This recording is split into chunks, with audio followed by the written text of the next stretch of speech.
There is a war happening inside you every single day, not outside in the world, but in the quiet corners of your own mind. And the enemy? It's not people, it's not situations. It's the silent habits you've allowed to live within you, slowly destroying your self-worth while you smile in front of the world.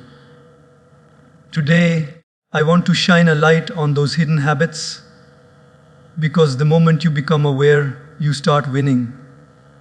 And remember this, God never made a worthless soul, so how dare we think any less of ourselves?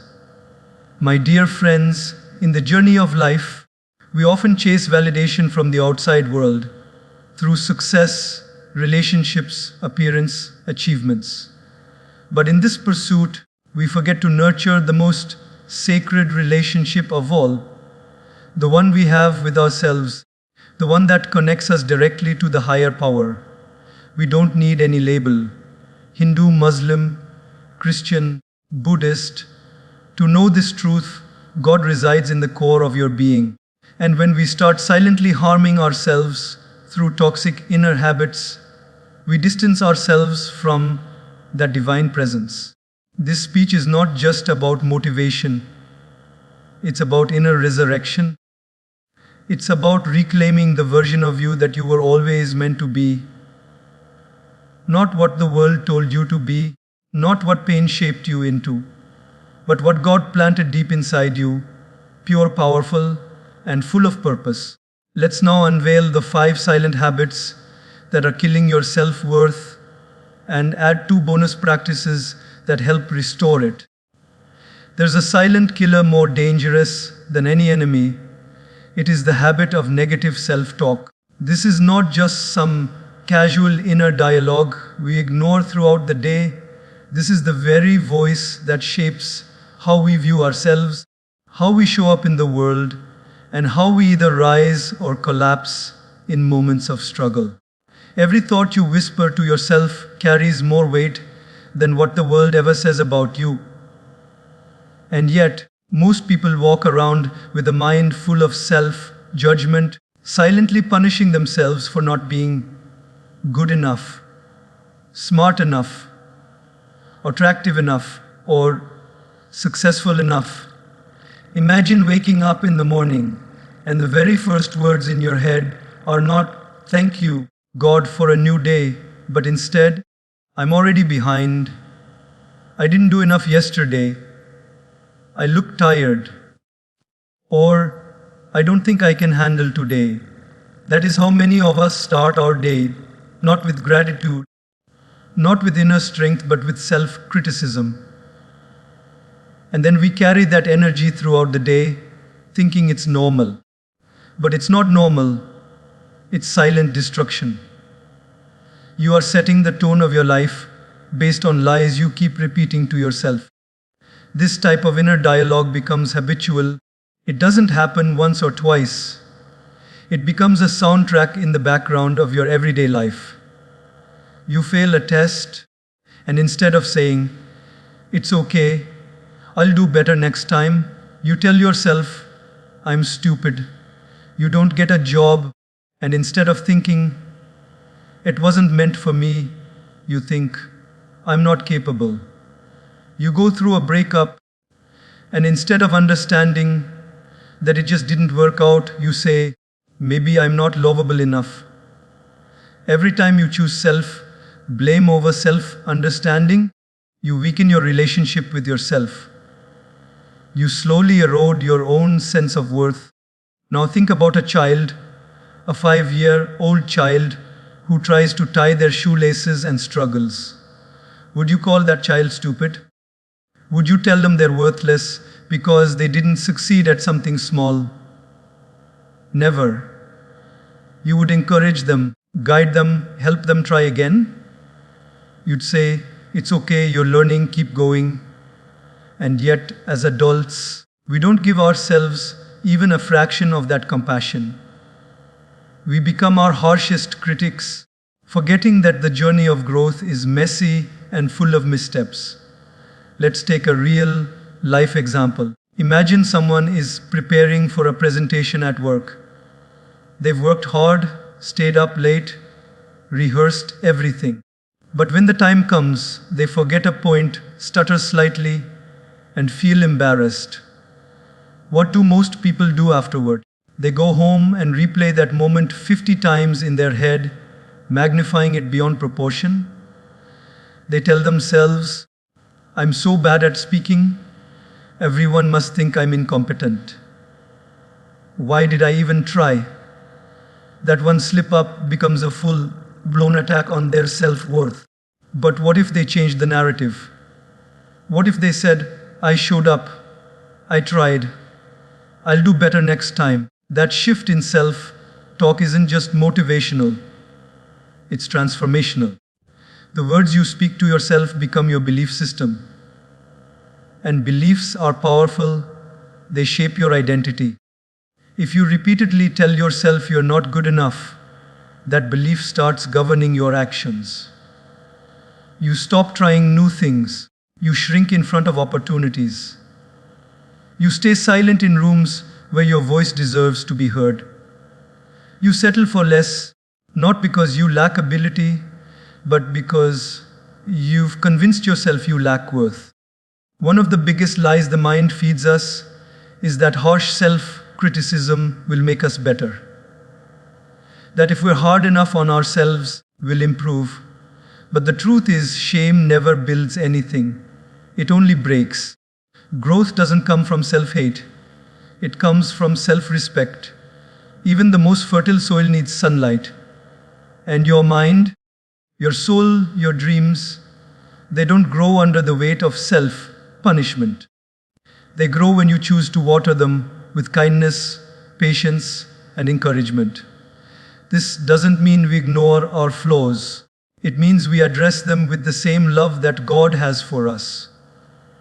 He doesn't abandon us when we fall. He strengthens us so we rise.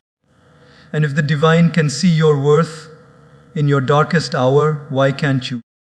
Why do we allow our inner voice to become the loudest source of judgment when it should be the greatest source of strength? You need to become your own sanctuary. Your inner voice should be your healer, not your executioner. When you fall, speak to yourself like someone who matters. When you doubt, speak with faith. When you fear, speak with courage. Because the more positively you speak to yourself, the more permission you give to your soul to thrive. Words have energy. Speak life over yourself. Tell yourself daily, I am enough. Even if you don't fully believe it yet, speak it until your soul starts to remember the truth.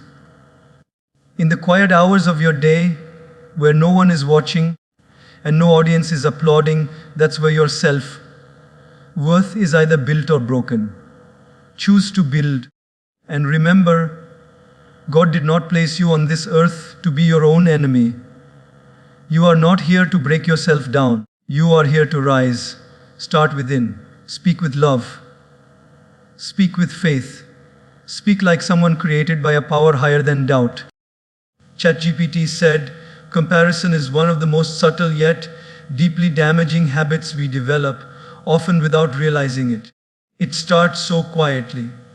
Maybe you scroll through your phone and see someone on a beach, smiling, looking perfect. You look at their success, their beauty, their lifestyle, and suddenly your own life feels smaller. You were feeling okay a moment ago.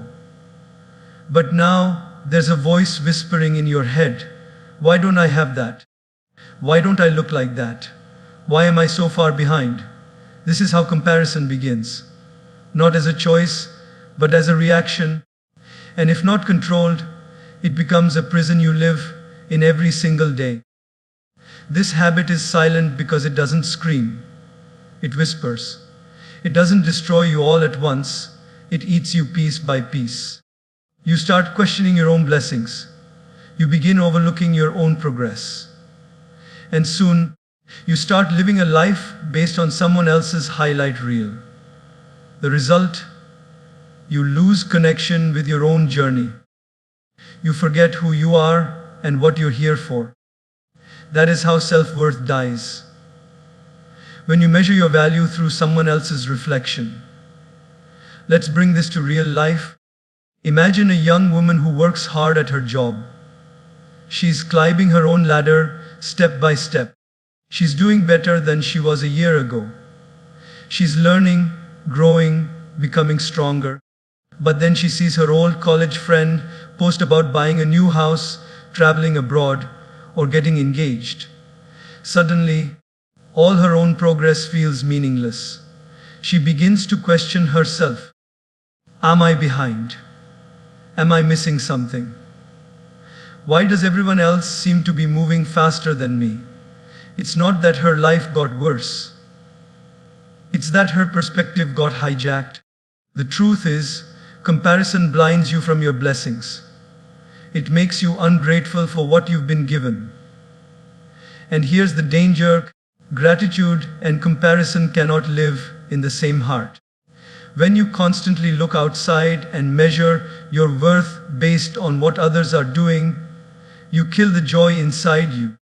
You tell yourself you are not enough, not because it's true, but because someone else is living a different life. And you've convinced yourself that theirs is better. But here's what most people forgetting: you don't know what's happening behind their photos, their smiles, or their achievements. You don't know their pain, their sacrifices, or their silent struggles. Every person's journey is uniquely designed. Just like no two fingerprints are the same, no two paths are meant to look alike. You were never created to walk someone else's path. You were created to walk your own, with faith, with courage, with patience. And comparison pulls you off that path. Imagine planting a seed. You water it every day, give it sunlight, and nurture it. Now, would you dig it up every day to see if it's growing? Would you compare it to a tree next to it that was planted years before? Of course not. You trust that in time your seed will bloom. Life is just like that. You are a seed. And just because someone else is blooming now doesn't mean your season won't come. God doesn't forget seeds. He's just preparing the right time for your growth. This world has taught us to chase validation, to be faster, richer, more popular, more attractive. But life isn't a race, it's a journey. Some people start early, some bloom late, but no one's timing is wrong when it's in alignment with divine order. When you understand that truth, peace replaces pressure. You stop rushing. You stop doubting. You start living. Another danger of comparison is that it makes you inauthentic. You begin changing yourself, not to grow, but to fit in. You start adjusting your dreams, not because they no longer inspire you, have become chosen, but because you think someone else's dream looks more valuable. That's the worst betrayal. Not when others don't believe in you, but when you stop believing in your own calling. Your self-worth can never come from being better than someone else. It must come from being better than who you were yesterday. That's the only fair comparison. You are not in competition with anyone. You are not here to prove your worth through someone else's pace. The only person you are meant to rise above is the old version of you. We live in a world that shows us polished images, but not the truth. So you must train your mind to stay grounded in reality. Real growth is quiet. Real healing takes time. Real joy doesn't need to be posted to be real. And real self-worth, it comes valuing chosen. It when you stop chasing other people's lives and start honoring your own. You don't need to become someone else to be valuable. You need to become more of yourself, more rooted, more accepting, more peaceful with you are and hopeful about where you're going. Because when you begin to trust your process, the need to compare disappears. You finally start to see that your path, your story, your timing, it's not just enough, it's divinely perfect. So the next time you catch yourself comparing, pause, breathe, Remind yourself, their journey is not mine. My blessings are coming. My path is sacred. And I am enough right where I am. That shift in mindset is where freedom begins and where true self-worth starts to grow. One of the most overlooked and quietly damaging habits is the inability to forgive yourself. It sounds simple, maybe even obvious, but most people don't realize how deeply they are carrying guilt, shame, and regret within themselves. This habit doesn't always show up with loud voices or dramatic breakdowns. Sometimes it's in the silence, in the quiet sighs, in the way we avoid mirrors, in the way we downplay our potential. We punish ourselves quietly by holding on to things we should have released long ago. We all make mistakes. That is part of being human. But the problem begins when those mistakes become permanent definitions in our minds. You may have failed once and now label yourself a failure.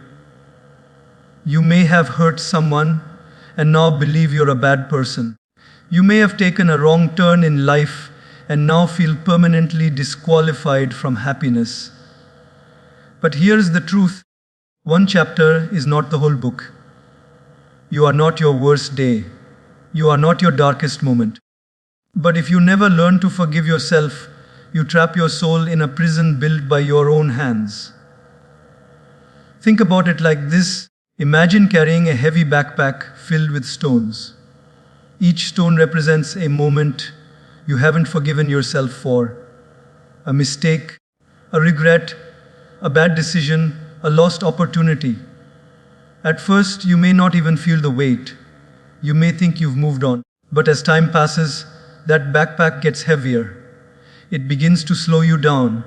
You wonder why you feel tired, uninspired, unmotivated. You start questioning your worth. But the truth is, it's not your potential that's the problem. It's the weight you refuse to put down. Now take a moment and ask yourself, what are you still holding on to? That one thing you never told anyone. That one decision that still haunts you. That one time you disappointed yourself so badly, you decided you weren't worthy anymore. Those are the wounds that fester in silence. And until you release them, they control you. They color the way you see the world. They shape the way you love yourself. And most dangerously, they become the lens through which you interpret your value. Forgiving yourself doesn't mean you approve of what happened. It doesn't mean you ignore the consequences or deny responsibility. It means you finally recognize that punishing yourself every day for something that's already done does not heal you. It only keeps you stuck. Self-forgiveness is not about forgetting the lesson. It's about setting your spirit free to grow beyond the mistake. Let's bring this into a relatable example. Imagine a man who made a bad financial decision. Maybe he invested in something without thinking, lost money, and put his family in a difficult position. Years go by. He recovers financially, but emotionally, he's still broken. Every time he thinks of dreaming big again, he remembers that failure. Every time someone tells him he's capable, he doubts it. Why? Because he has not forgiven himself. He wears his mistake like a scarlet letter on his chest, forgetting that the same mistake taught him wisdom he didn't have before. That wisdom is now a tool. But he cannot use it because he still sees it as a wound. This is the tragedy of unforgiveness. It doesn't just hurt us, it freezes us. It prevents us from stepping into the new version of ourselves that's already waiting on the other side of self-compassion. God, in all His wisdom, does not hold our mistakes over us the way we do. The divine design of life is built on growth, not condemnation.